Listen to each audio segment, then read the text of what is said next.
Hello friends, तो कैसे आप लोग? उम्मीद करते हैं सभी अच्छे होंगे। तो फ्रेंड्स, अगर आप क्लास 10th की तैयारी कर रहे हो तो आपके लिए ये वीडियो काफ़ी इंपॉर्टेंट रहने वाला है। और ये जो वीडियो है इसमें जो मैं आज आप लोगों को पढ़ाने वाला हूँ और बताने वाला हूँ, ये चीज़ जो है आपको बिहार बोर्ड क्लास 10th में जो है इससे जो है लगभग आपको 2 से 3 ऑब्जेक्टिव जो है क्लियर हो जाएगा। वो क्या है कि दो चर वाले रैखिक समीकरण, ये अध्याय 3 है, दो चर वाले रैखिक समीकरण। और इसमें जो समीकरण जो है कब विरोधी होता है, अविरोधी होता है या फिर समीकरण जो है आश्रित होता है। तो आइए इन सभी चीज़ों को कवर करते हैं। अगर पहली बार आप लोग मेरे इस चैनल पे आए हैं तो चैनल को सब्सक्राइब कर ले, साथ साथ अपने दोस्तों में शेयर करना नहीं भूले। आइए हम लोग देखते हैं। तो सबसे पहले अभी मेरे पास यहाँ पे क्या है कि दो चर वाले रैखिक समीकरण, हम लोग को क्या क्या देखना है। तो इसमें देखेंगे अविरोधी समीकरण कब होता है, आश्रित कब होता है और विरोधी कब होता है। ये तीन चीज के बारे में इसमें हम लोग कवर करेंगे और देखेंगे किस किस कंडीशन में जो है मान निकलता है समीकरण का और कब कब मान जो है नहीं निकलता है। तो यहाँ पे सबसे पहले दो चर वाले रैखिक समीकरण का जो मानक रूप होता है, स्टैंडर्ड फॉर्म होता है, वो आपका क्या होता है। तो यहाँ पे हम मान लेते हैं कि पहला समीकरण जो है a1x plus b1y plus c1 is equal to 0, ये अपना समीकरण 1 हो गया। ठीक है। उसके बाद दूसरा समीकरण अपना है a2x plus b2y plus c2 is equal to 0, ये अपना समीकरण कौन सी है, ये अपना समीकरण दूसरा है। तो ये दोनों समीकरण जो है दो चर वाले रैखिक समीकरण से है और ये इसका स्टैंडर्ड रूप है। तो आइए, जब समीकरण अविरोधी होगा, जब समीकरण क्या होगा, अविरोधी होगा, तो आखिर हम लोग कैसे पता करेंगे। तो यहां पे सिंपल है कि यहां पे दोनों समीकरण में हम ध्यान से देखेंगे और देखेंगे अगर a1 बट्टा में a2 ये बराबर नहीं होता है b1 बट्टा b2 का, तो ऐसा कोई भी समीकरण जो होगा वो आपका क्या हो जाएगा, अविरोधी समीकरण कहलाएगा। और इसको हम लोग बोलेंगे प्रतिच्छेदी। इसका जो ग्राफ होगा वो ग्राफ क्या हो जाएगा, प्रतिच्छेदी हो जाएगा। प्रतिच्छेदी कहे तो इसका मतलब क्या होता है कि यानी दोनों समीकरण का जो है लाइन जो है एक दूसरे को किसी एक बिंदु पर काटेगा। जैसे यहां पे देखिए कि ये लाइन जो है पहले समीकरण का है मान लीजिए और ये दूसरे समीकरण का, तो ये दोनों जो है एक दूसरे को एक बिंदु पर काटती है, इसीलिए इसका ग्राफ जो होता है क्या होता है, प्रतिच्छेदी होता है। किस कंडीशन में, तो अविरोधी समीकरण होने पर। लेकिन एक चीज आपको यहां पे ये भी ध्यान रखना पड़ेगा, आपके लिए ये भी महत्वपूर्ण है क्या, कि अगर अविरोधी समीकरण होगा या उसका ग्राफ प्रतिच्छेदी होगा तो उस कंडीशन में जो है हमारे पास उस समीकरण से सिर्फ एक हल निकल के आता है। तो वहां से हम लोग कह सकते हैं कि इस कंडीशन में जो है अविरोधी के कंडीशन में अद्वितीय हल होगा इस समीकरण का।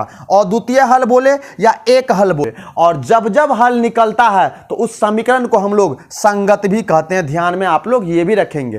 तो संगत कब होगा, जब प्रतिच्छेदी होगा, और प्रतिच्छेदी कब होगा, जब वो समीकरण क्या होगा, अविरोधी होगा। तो उम्मीद करते हैं ये चीज आपको समझ में आ गया होगा। तो आइए हम लोग आगे देखते हैं। हमारे पास है अब दूसरा, हम लोग अविरोधी को समझ गए, अब दूसरा चीज हम लोग समझेंगे आश्रित समीकरण। आश्रित कब होता है, तो आश्रित कब होगा, जब दोनों समीकरण में x y और कांस्टेंट टर्म जो है इसका जो है अगर हम लोग अनुपात निकाल के देखें, जैसे यहां पे हमने निकाला था a1 बट्टा में a2, ठीक उसी प्रकार से यहां पे अगर देखें a1 बट्टा में a2 ये बराबर हो जाए b1 बट्टा b2 का और बराबर हो जाए किसका, c1 बट्टे c2 का। अगर तीनों का तीनों अनुपात जो है a1 बट्टे a2, b1 बट्टे b2 और c1 बट्टे c2, अगर ये तीनों आपका बराबर हो जाता है तो इस कंडीशन में जो होता है वो समीकरण आश्रित समीकरण कहलाता है। और इस यहां पे जो है आपका ग्राफ क्या हो जाएगा, तो आश्रित समीकरण के कंडीशन में ग्राफ उसका हो जाएगा संपाती।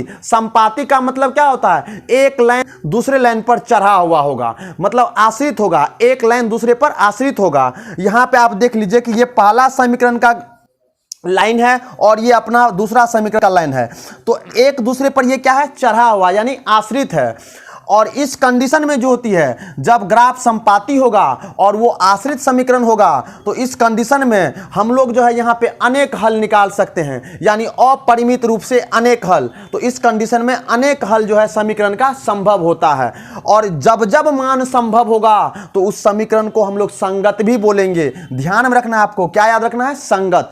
तो यहाँ पे हम लोग दो चीज को समझ गए, सबसे पहला अविरोधी और दूसरा समझ गए आश्रित। अब हम लोग तीसरा समझते हैं कि विरोधी समीकरण कब होगा। तो विरोधी समीकरण के लिए फिर से हम लोग क्या करते हैं, ये जो दो चर में हमारे पास दो चर वाले समीकरण है, ये दोनों समीकरण का जो स्टैंडर्ड फॉर्म है यहां से फिर से हम लोग देखते हैं। अगर यहां पे अनुपात फिर से हम लोग देखें a1 बट्टा में a2, b1 बट्टा में b2, ये बराबर नहीं हो C1 बट्टा C2 का, तो इस कंडीशन में वो जो समीकरण होगा वो विरोधी हो जाएगा। क्या हो जाएगा? विरोधी हो जाएगा।